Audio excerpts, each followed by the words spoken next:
Hi guys, see you again in chapter 1, but now we are going to learn subtopic 1.2 that focus on mole concepts. So this is the first part of 1.2, which is we are going to look at chemical formula. So guys, let's start.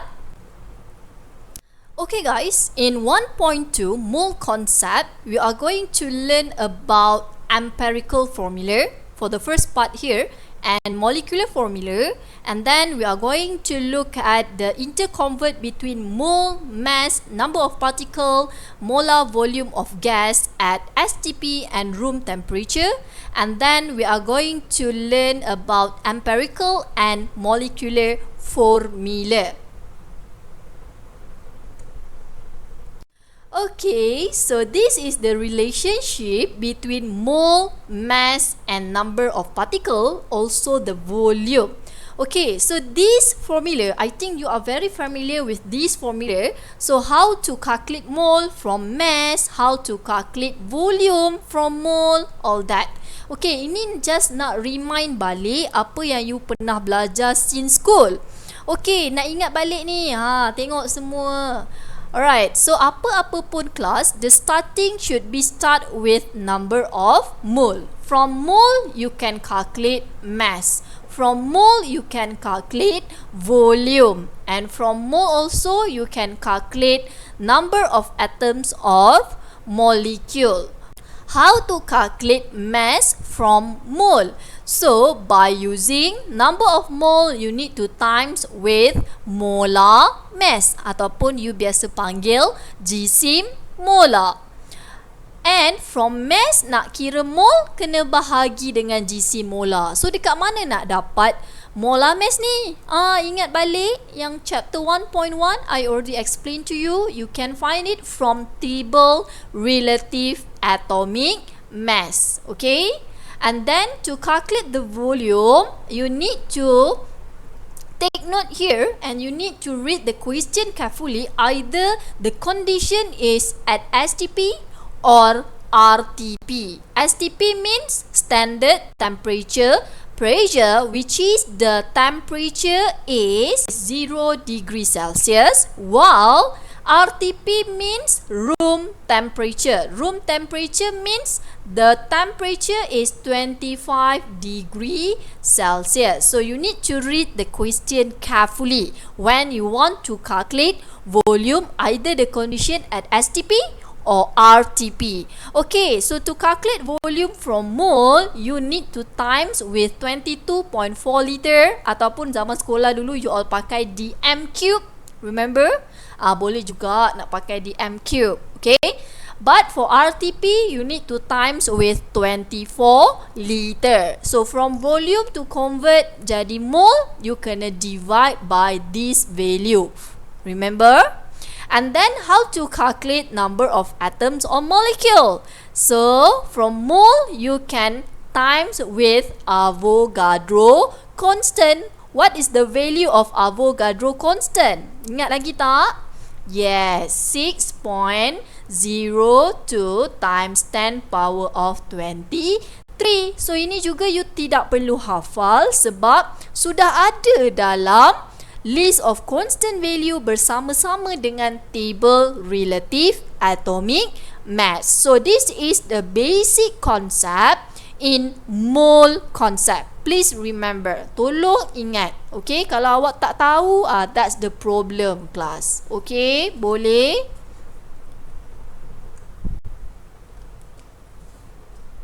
Okay guys, just want to recall back a little bit about the mole concept, the basic mole concept that you already learned in school. So this is the example. So this example give you the mass of carbon dioxide gas, which is 22.5 gram. So look at the question. Okay, so kita dah ada mass. So the first question asks you to calculate number of mole of the sample. So from mass to calculate number of mole, macam mana tadi? You need to divide by molar mass. Okay, jisim molar. So this is how you calculate. So for mass, convert jadi mole, you kena divide by molar mass. So macam mana nak kira molar mass? You kena cari nilai carbon and oxygen daripada table relative atomic mass. We know that molar mass carbon is 12 AMU, while molar mass untuk oxygen adalah 16 AMU ataupun gram per mole. Tapi you kena darab 2 sebab we have 2 oxygen atom. So the total up here you akan dapat 44 gram per mole. Okay, so you akan dapat dia punya number of mole of CO2. Very simple. So just apply the basic concept just now. Okay, next question B asks you to calculate the number of molecule. Molecule of CO2 in 0.511 mole. So we know that to calculate the number of atom, ion or molecule, we need to times with Avogadro constant.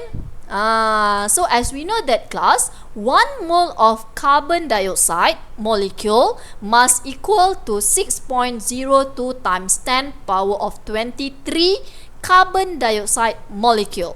See? So if you have 0.511 mole of CO2, how many molecule include in this number of mole? So you just darabkan dengan Avogadro constant. So you tak nak buat ayat macam saya ni pun tak ada masalah. You boleh terus mole darab dengan Avogadro constant. So you will get the answer is 3.076 times 10 power of 23 carbon dioxide molecule. Okay, next for the last question asks you to calculate number of carbon and oxygen atom in the sample. So dalam ni kita memang nampak ada satu carbon atom, ada 2 oxygen atoms. Tapi secara kasarnya kita nampak macam tu. Tapi sebenarnya kita ada 0.511 mole. Nampak tak? Dan dalam 0.511 mole ada 3.076 darab 10 kuasa 23 carbon dioxide molecule. Banyak sebenarnya kelas. So berapa carbon atom dalam tu? Berapa oxygen atom dalam tu? Faham tak? So untuk kira number of carbon atom in carbon dioxide molecule, you kena compare. Kan? So kita tahu kalau dalam satu sahaja molekul CO2, satu je, nampak? Satu sahaja cuma ada satu carbon atom. Sedangkan yang tadi kita dah kira, kita ada 3.076 darab 10 kuasa 23 carbon dioxide molekul. Wow. Banyak kan? Berbilion-bilion. So berapa carbon atom? Yang ni you kena buat orang kata apa, perantara ayat macam ni, compare, macam ala-ala ratio gitu kan. Okay, satu molekul CO2 bersamaan satu carbon atom. Kalau 3.076 darab 10 kuasa 23 molekul, berapa carbon atom? Samalah sebab ratio dia 1 to 1. Yes. Okay, how about oxygen atom? Okay, secara mata kasarnya kita nampak dalam satu CO2 ada 2 oxygen atom. Nampak tak? Kita buat comparison macam ni. So, kita ada 3.076 darab 10 kuasa 23 carbon dioxide molecule. So, how many oxygen atom inside this molecule? Okay, so that's why you need to times 2. Darab 2 je lah.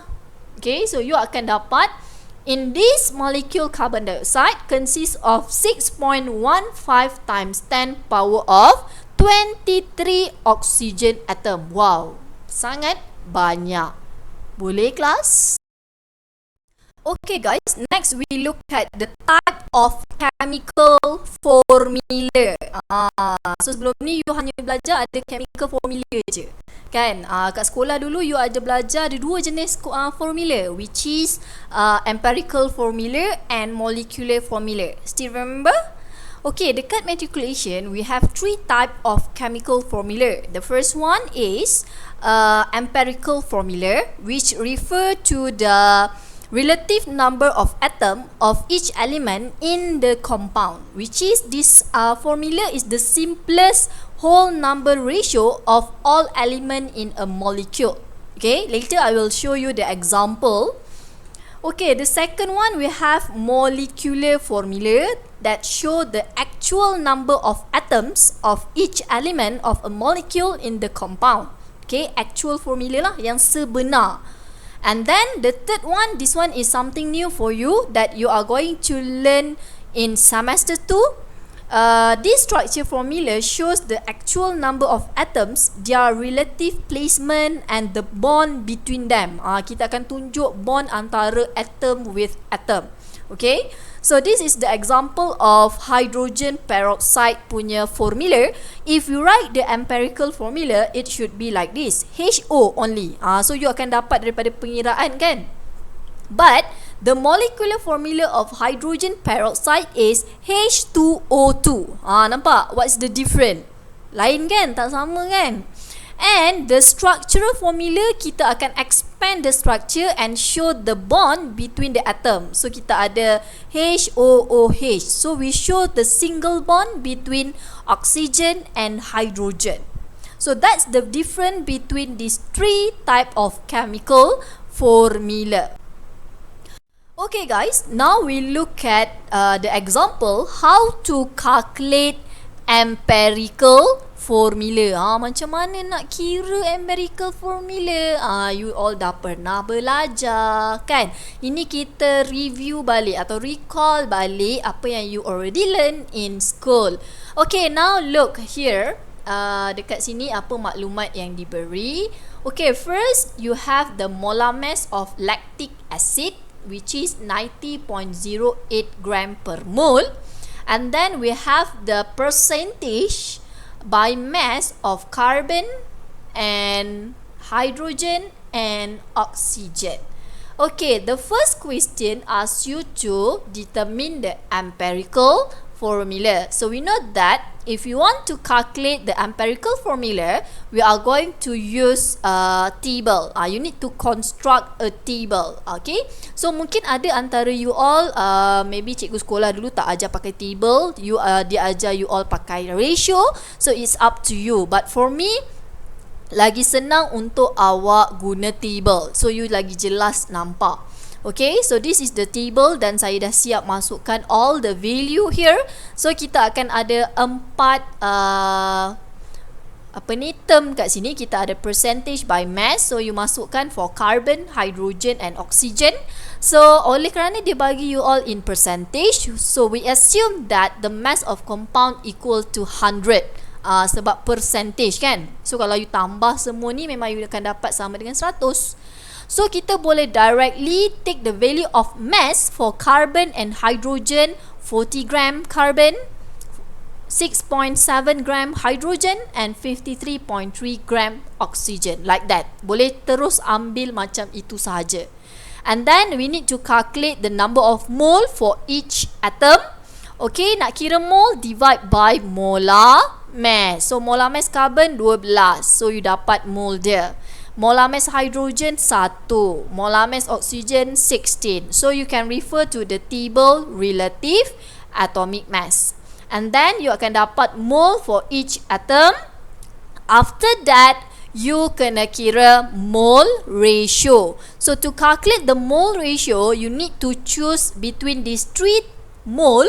Mol mana yang paling kecil. So oleh kerana carbon dengan oksigen sama, so kita ambil nilai mana-mana lah, tak kisah.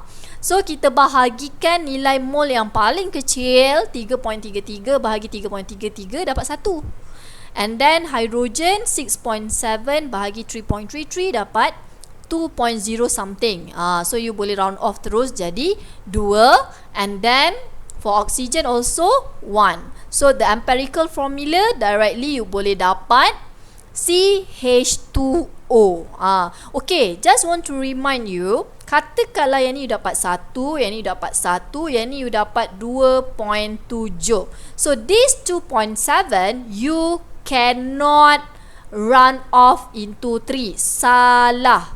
Okay, cannot. So what you need to do, you kena buat try and error method. Di mana you kena buat macam ni, 2.7 darab 2. So you akan dapat 5.4. Tak boleh round off. 2.7 darab 3. So you akan dapat 8.1. Ini boleh round off. Okay, so kalau 8.1, 8.9 boleh, tapi 8.2 tak boleh. So range dia mesti 0.1 atau 0.9 sahaja. Okay, 0.2, 0.3, 0.4, 0.5 until 0.8 tak boleh. So you kena buat try and error until you get one value that you can round off. Boleh? So ini try and error method you kena buat cara tersebut lah. Okay, so this is our empirical formula, and then the next question asks you to calculate the molecular formula. So how to calculate the molecular formula? So we have the molar mass here. So cara dia adalah number of mole sama dengan ni molar mass divide by molar mass of empirical formula. Macam ni. Okay, ataupun zaman sekolah dulu korang pakai macam ni kan. Selalu korang buat apa ni?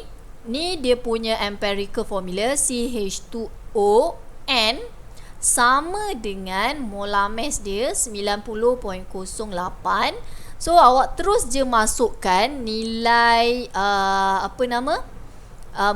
empirical formula punya mass. Karbon 12 tambah hidrogen 2 darab 1 tambah oksigen 16.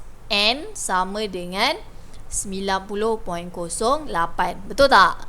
So you boleh dapatkan berapa N. So you akan dapat N dia adalah 3. So baru you boleh dapat dia punya molecular formula. Nak buat macam saya buat tu pun boleh. Lagi senang kan? Okay, nak tulis formula tu macam leceh kan? Boleh kelas? Okay guys, so this is the other version of example in matriculation. Yang ni maybe you tak pernah belajar in school. This one adalah berkaitan dengan combustion reaction. Okay, why? Sebab you kena cari dulu nilai mass carbon, hydrogen and oxygen or apa-apalah. Okay, contoh dekat sini boleh tengok soalan. Dia kata combustion of sample. Nampak dia bagi awak mass of sample 0.8233 of a compound containing carbon, hydrogen and oxygen. So we know that this sample consists of 3 type of atom that produce carbon dioxide. This is the mass, and H2O. Okay, bermaksud sampel ni adalah hidrokarbon lah biasanya kan. Okay, determine the empirical formula. Macam mana kita nak cari empirical formula sedangkan kita tak tahu berapa mass carbon. Mass carbon tak ada, mass hydrogen pun tak ada, mass oxygen pun tak ada kelas. Just macam example tadi, kita ada all the value untuk mass carbon, oxygen and hydrogen. But this one kita tak ada. But we have the mass of sample, we have the mass of CO2 and we have the mass of the H2O. CO2 dengan H2O adalah produk yang terhasil selepas combustion, selepas pembakaran. So macam mana nak cari mass carbon, hydrogen, oxygen? Ini adalah benda baru ya kelas.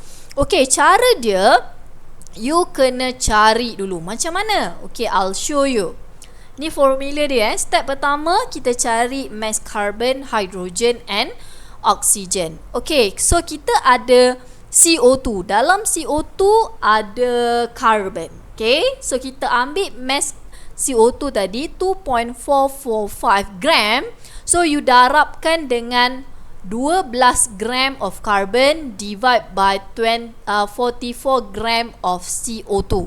Macam mana nak cari ni? Macam ni kelas sebenarnya. Okay, ini yang saya dah simplifiedkan terus. Sebenarnya cara dia macam ni. Dalam 44 gram carbon dioxide consists of 12 gram of carbon. Tapi dalam soalan cuma diberi 2.445 gram of CO2 sahaja. So berapa gram carbon dalam tu? Ini sebenarnya statement ni kan. So sebab saya rasa you familiar. Kalau you nak buat statement ni pun okay. Kalau you nak terus direct guna formula macam ni pun boleh. So you akan dapat mass carbon. Boleh? Okay, next mass untuk hydrogen. So kita tahu hydrogen berada dekat mana? Berada dalam H2O. Dalam H2O ni ada hydrogen. Okay, so guna cara yang sama juga, like this. So kita ambil mass H2O tadi 0.6003. So you darabkan dengan 2 gram hydrogen divide by 18 gram H2O. Macam mana datang ni? Sama juga kelas macam ni. 18 gram of H2O sebenarnya. Apa benda 18 gram ni? Ini molar mass kelas. 44 gram ni adalah molar mass CO2, GC molar. Okay, GC molar H2O 18 gram. So dalam 18 gram H2O ada 2 darab 1 gram hydrogen. Hydrogen molar mass 1 gram. 2 ni kenapa? Sebab dalam H2O ada 2 hydrogen atom. So kita dalam soalan cuma ada 0.6003 gram H2O je. So how many gram hydrogen? Itu yang kita nak cari. Nampak tak? So guna formula ni, so you boleh cari mass hydrogen. See? Okay? And then how to calculate mass of oxygen? So mass oxygen, you cannot use CO2 punya mass dengan H2O. Why? Both compound consist of oxygen. So kita dah dapat carbon dengan hydrogen. So don't forget, we have the other info yang you belum guna lagi kat sini, which is mass of sample ni. Guna. So kita tahu mass sample ni adalah mass carbon plus mass hydrogen plus mass oxygen. So actually this is the total mass. So we already know the mass of carbon, hydrogen. So boleh tak kira mass oxygen? Boleh. So you just tolakkan saja. So you dapat like this. So mass sample tolakkan total upkan carbon hydrogen ni. So you akan dapat mass oxygen. So dia a bit complicated here. Why? Because you need to find each atom punya mass. So after that, baru you boleh construct a table to calculate the empirical formula. Macam mana nak buat? Samalah tadi macam ni kan. Baru pergi kepada step yang kedua. Sama. So sekarang ni kita dah ada mass carbon, mass hydrogen and mass oxygen. So teruskan untuk cari mole for each element. And then find the mole ratio. So you will get the empirical formula. Sama, step yang kedua sama yang macam you pernah belajar in school. Okay guys, that's all for the first part of 1.2. Thank you.